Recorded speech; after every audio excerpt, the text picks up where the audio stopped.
Welcome back to Batman Month, everyone. Alright, I'm gonna be reviewing one of my childhood favorite movies. Seriously, this movie I watched constantly when I was a kid.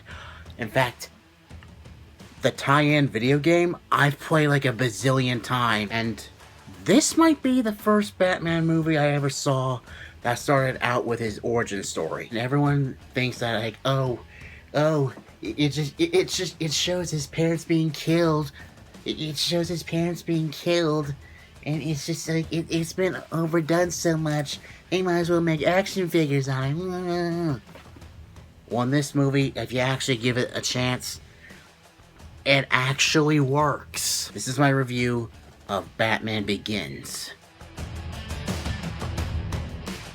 As I said in the beginning, it starts out with the usual Batman backstory, and then it cuts to Bruce all grown up, and the man that killed his parents is on trial, and he's granted parole. And Bruce, at first, he wants to kill him, like, you'll pay for what you did to my parents, but someone beats him to it. And because of that, pretty much, Bruce disappears from society. In fact, people even think that he's dead. And then, while he's away, they actually touched on this in the Batman Arkham games, I think, and in the comics. But he turns to a ninja society known as the League of Shadows. And the leader, named Deckard, who is really Ra's al Ghul. If you played the Batman Arkham games, you know who I'm talking about. And he is a badass. And he's played by Liam Neeson. Even more badass. His death was not your fault. It was your father's. Trust me, Bruce. I'm a Jedi. And once he learns stealth, combat, and all the trademarks of Batman, he's put to the test, saying, you must be the judge and executioner of this man who tried to steal from his neighbor's property and became a murderer. And this Batman follows a rule that Michael Keaton's Batman does not follow. Batman values life. He values a human life over everything. Why? Because his parents were killed in an act of senseless violence. And Batman doesn't use guns in this storyline. Oh, he spares the man's life, blows up basically the headquarters of the League of Shadows, returns to Gotham, becomes Batman. He goes up against Ra's al Ghul later on. He goes up against Scarecrow. And Scarecrow, yeah, the mask is kind of lame, but when you see how the people he uses the fear toxin see him when he has the mask on, you understand why he has the mask on. It's terrifying. It shows like how he found the Batcave. And it's interesting that the well that he fell down when he developed his fear of bats, it's actually interesting that that same well leads him to find the Batcave. Also, his relationship with the character Rachel.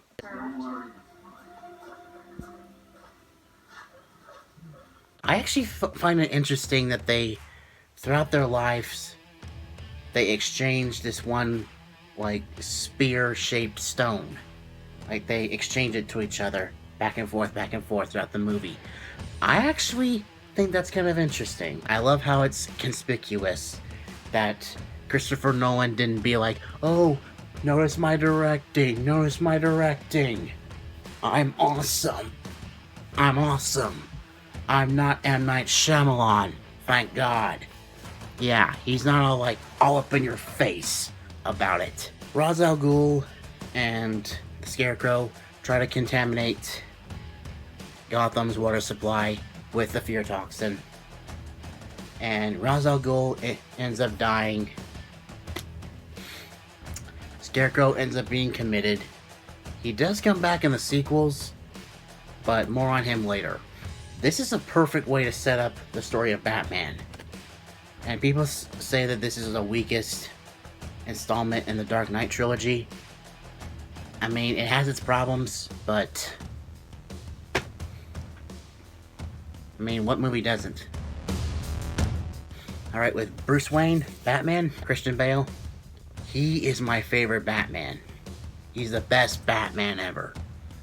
He's not necessarily a good Bruce Wayne, because he goes a little over the top pretending to be heartless in public, so that no one puts together like, oh, he must be Batman.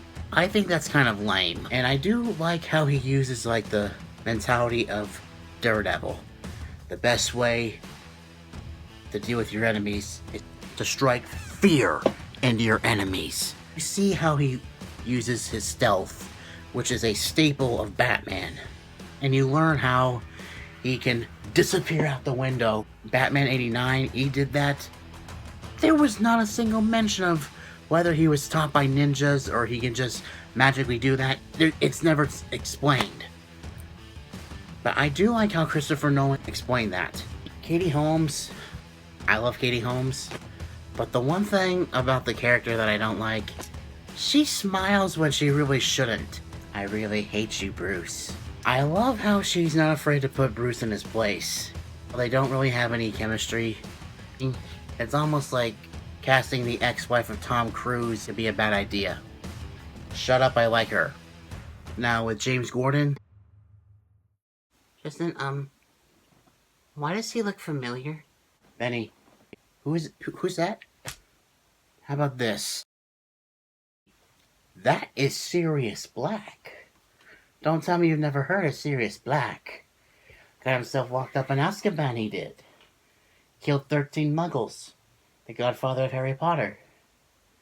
He can turn into a dog. Best Dracula. Gary Oldman is easily the best Gordon. Because he looks the part. He has the mustache and everything. He has the perfect look. He has the perfect voice. He's British.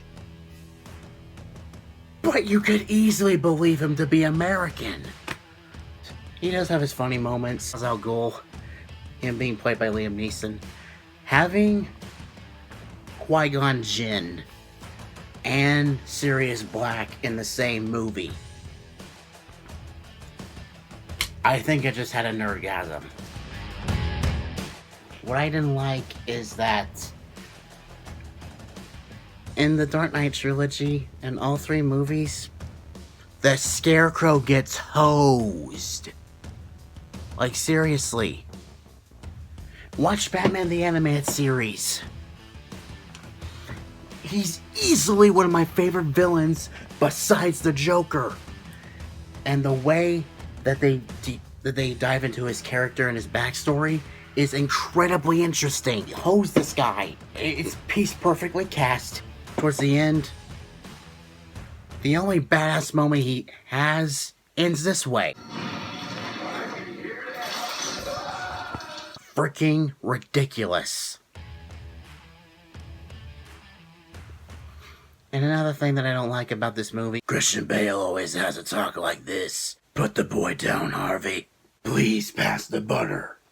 Alfred, can you make me some chocolate milk? Deadpool, will you please shut the hell up? Like, seriously. I get that you're trying to sound tough, but if you're gonna do that to your voice, at least try to do it the way Keaton did it. My final thoughts about this movie. I grew up loving this movie.